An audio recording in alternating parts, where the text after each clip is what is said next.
नमस्कार दोस्तों, आज की कहानी में आपका स्वागत है। आज की कहानी एक किसान की बेवकूफ़ बीवी की है जो सारा काम चौपट कर देती है और इल्ज़ाम अपने मियाँ पर लगा देती है।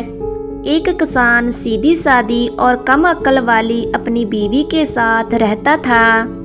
एक दिन किसान को किसी ज़रूरी काम से शहर जाना पड़ गया।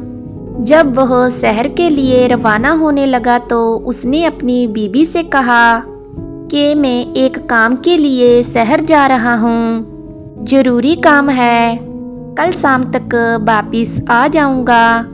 पास के गांव का आदमी हमारी दोनों गायें खरीदना चाहता है। अगर वह मेरी गैर मौजूदगी में आ जाए तो तुम रकम वसूल करके गाय दे देना, मगर याद रखना पूरे 20,000 रुपये लेने हैं। 20,000 से 1 रुपया भी कम मत लेना, और यह मेरी बात याद रखना। बीबी बोली, तुम निश्चित होकर जाओ और अपना काम करो, और तुमने जो कहा है मैं वैसा ही करूँगी। अपनी बीवी के तसल्ली भरे शब्द सुनकर किसान सफ़र पर रवाना हुआ। दूसरी सुबह गाय खरीदने वाला किसान के घर आ गया। वह गायों को खोलने लगा और तभी किसान की बीबी बोली, पहले 20,000 रुपये दो, उसके बाद ही गायों की रस्सी खोलना। वह आदमी बोला, मैं इतनी ही रकम दूंगा, मेरी बात पहले भी हो चुकी है, लेकिन मेरा बटुआ घर रह गया। अगर तुम चाहो तो एक गाय को जमानत के तौर पर रख लो, कल मैं सारी रकम अदा करके इस दूसरी गाय को भी ले जाऊंगा। किसान की बीबी ने थोड़ा सोचा और बोली, ठीक है, पर इस मोटी गाय को ले जाओ। उस आदमी ने गाय को घूंटे से खोला और चलता बना। कुछ देर बाद किसान आया तो उसने गायों की रकम के बारे में पूछा तो उसकी बीबी ने बताया कि जो आदमी गाय लेने आया था वह अपना बटुआ घर भूल आया था, लेकिन फिर भी उसे मैंने गाय ना ले जाने दी। मैंने जो गाय कमज़ोर है, जो चारा कम खाती है, उसे जमानत के तौर पर रख लिया है। आज वह शाम तक आ जाएगा और गायों की रकम अदा करके इस गाय को भी ले जाएगा। किसान की बीबी ने खुशी से कहा कि पूरे 20,000 रुपये में ही दी है गाय, 1 रुपया भी कम नहीं किया। किसान ने अपना माथा पीटा और सोचा, ऐसे तो यह घर में जमा पूंजी भी उठाकर किसी को दे देगी।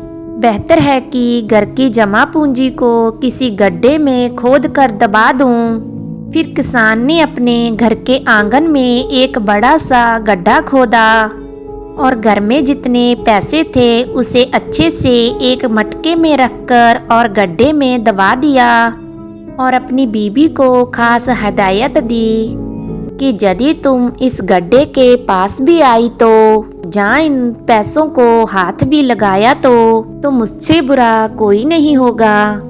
बीबी ने कहा कि मैंने आज तक आपके खिलाफ भला कोई काम किया है, तुम निश्चित रहो, ना तो मैं गड्ढे के पास जाऊंगी और ना ही इन रुपयों को हाथ लगाऊंगी।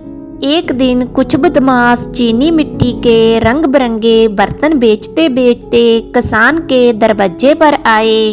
उस समय किसान खेत पर गया था। बीबी ने जब रंग बिरंगे बर्तन देखे तो उसे वो बर्तन अच्छे लगते हैं। उसने फेरी वालों से बहुत से बर्तन ले लिए।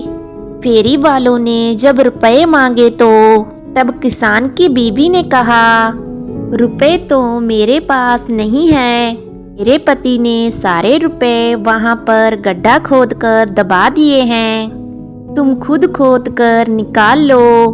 मैंने तो वहाँ पर जाने और उन रुपयों को ना हाथ लगाने की कसम खाई है। फेरी वालों ने गड्ढा खोदकर सारे रुपए निकाल लिए और बहुत से बर्तन देकर गहाँ निकल लिए। थोड़ी देर बाद किसान घर आया तो देखता है कि उसकी बीबी तो बहुत से बर्तनों के पास बैठकर उन्हें निहार रही है। किसान ने पूछा, इतने सारे बर्तन चोरी तो नहीं लाई हो कहीं से करके? तब बीबी बोली, मैं चोरी क्यों करूंगी भला, खरीदे हैं मैंने। किसान ने पूछा, फिर रुपए कहाँ से लाई हो? तब बीबी बोली, तुमने जो गड्ढे में रुपए दबाए थे उन्हीं से खरीदे हैं, लेकिन भगवान की सौगंध खाकर कहती हूँ उन पैसों को मैंने ना तो हाथ लगाया और ना ही मैं उस गड्ढे के पास गई। बस दूर खड़े होकर मैंने वह गड्ढा उन फेरी वालों को बता दिया और उन्होंने पैसे निकाल लिए। किसान ने गुस्से से कहा, तुमने उन फेरी वालों को जगह बताई ही क्यों? तुम पहले बोले होते कि यह जगह किसी को नहीं बतानी तो मैं नहीं बताती, इसमें भला मेरा क्या कसूर? किसान ने अपना सिर पीटा और कहा, हे भगवान क्या करूं? तब बीबी बोली, करना क्या है, अभी थोड़ी देर पहले ही फेरी वाले जहां से गए हैं, चलो उनका पीछा करते हैं।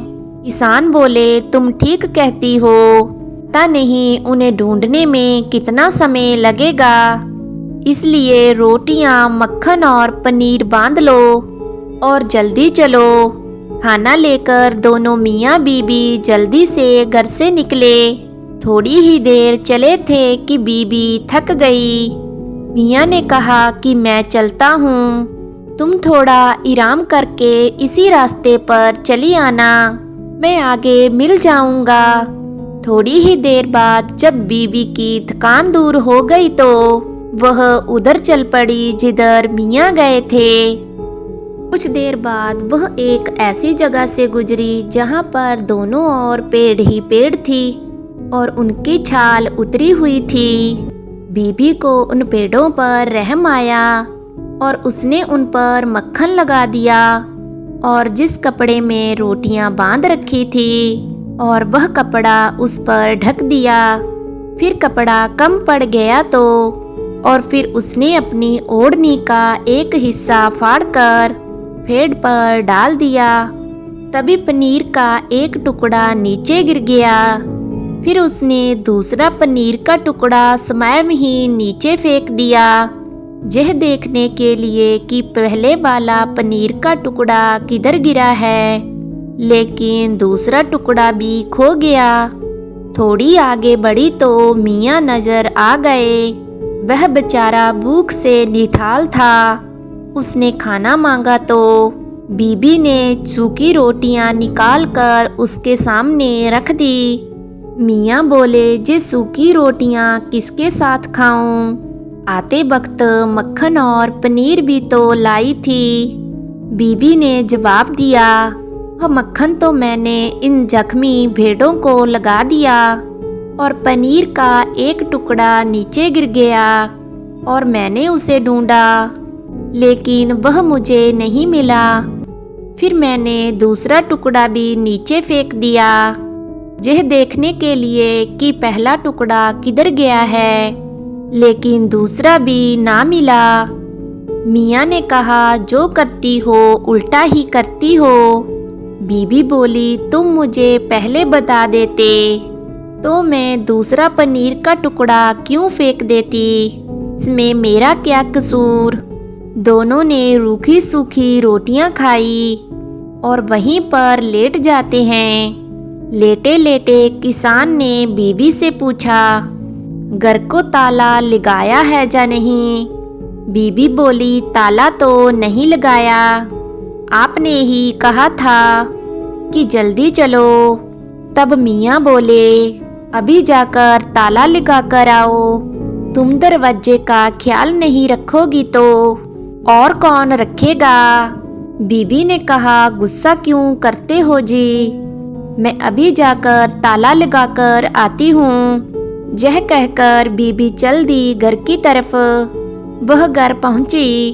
उसने सोचा कि खाने के लिए कुछ ले लेती हूँ। यह सोचकर उसने 4 लड्डू एक पोटली में बांध लिए और दरवाजे पर ताला लगा दिया। फिर ख्याल आया कि मियाँ ने ये कहा था कि अगर तुम दरवाजे का ख्याल नहीं रखोगी तो और कौन रखेगा। यदि मैं जहाँ से चली गई तो दरवाजे का ख्याल कौन रखेगा। बेहतर है दरवाजा भी साथ लेती जाऊं। ऐसे मियाँ के हुक्म का पालन भी हो जाएगा। उसने दरवाजा उखाड़कर अपने सिर पर रख लिया और चल पड़ी अपने मियाँ की तरफ। मियाँ तक पहुँचते पहुँचते रात हो गई थी और जब वो वहाँ पर पहुँची तो मियाँ बोले, दरवाजा सर पर क्यों उठा रखा है। तो बीबी बोली, आपने ही तो कहा था कि दरवाजे का ख्याल रखना। तुम नहीं रखोगी तो और कौन रखेगा। तब मियाँ बोले कि मेरा मतलब था घर से बाहर निकलते वक्त अगर तुम ताला नहीं लगाओगी तो कौन लगाएगा। बीबी बोली, तुमने पहले कह दिया होता, इसमें मेरा क्या कसूर है। ये बातें ही हो रही थी कि कुछ लोग उधर से आते हुए दिखाई दिए। तब बीबी बोली, यह वही फेरी वाले हैं, पकड़ो इनको। तब मियाँ ने कहा, बेवकूफ़ हो क्या तुम। मैं अकेला और यह 4 हैं। बेहतर यही होगा कि हम पेड़ पर चढ़ जाते हैं। दोनों पेड़ पर चढ़ गए, लेकिन बीबी ने सर से दरवाजा ना उतारा। बदमाश फेरी वाले भी इसी पेड़ के नीचे आ बैठे। चारों ने खाना खाया और अपनी चादर ओढ़कर लेट गए। रात बहुत हो चुकी थी। बीवी दरवाजे का बोझ उठाए थक गई थी। उसने दरवाजा नीचे फेंक दिया। दरवाजे की आवाज़ सुनकर बदमाश डर गए और ऊपर देखा और उनमें से एक ने कहा कि कुछ नहीं है, डरो मत, लकड़ी है, सो जाओ। फिर से चारों लेट जाते हैं, लेकिन डर उनके मन में बैठ गया था। मियाँ को अपनी बीबी पर गुस्सा तो बहुत आया, लेकिन चुप रहने में ही अपनी भलाई समझी। फिर बीबी ने इशारे से कहा, लड्डू खा लो। मियाँ ने भी इशारे से कह दिया कि सब्र रखो, तुम्हें खाने की पड़ी है। बीबी ने सोचा कि मियाँ जी मुझे खाने के लिए कह रहे हैं। बीवी ने लड्डू मियाँ की तरफ करके कहा, खा लो। तब मियाँ ने मुंह फेर लिया। तब बीवी ने सोचा कि यह सारे लड्डू मुझे खाने के लिए कह रहे हैं। तब बीवी से रहा नहीं गया और वह बोली, तुम 2 खाओ और 2 मैं खाऊंगी। फिर क्या था, पेड़ के नीचे लेटे चारों बदमाशों ने सोचा कि पेड़ के ऊपर तो भूत है और हमें चारों को खाने की बात कर रहा है। चारों ने अपना सारा सामान वहीं छोड़ा और वहां से भाग जाते हैं। और फिर दोनों मियाँ बीबी नीचे उतरे, सारा सामान समेटा और अपने घर पर पहुंच गए।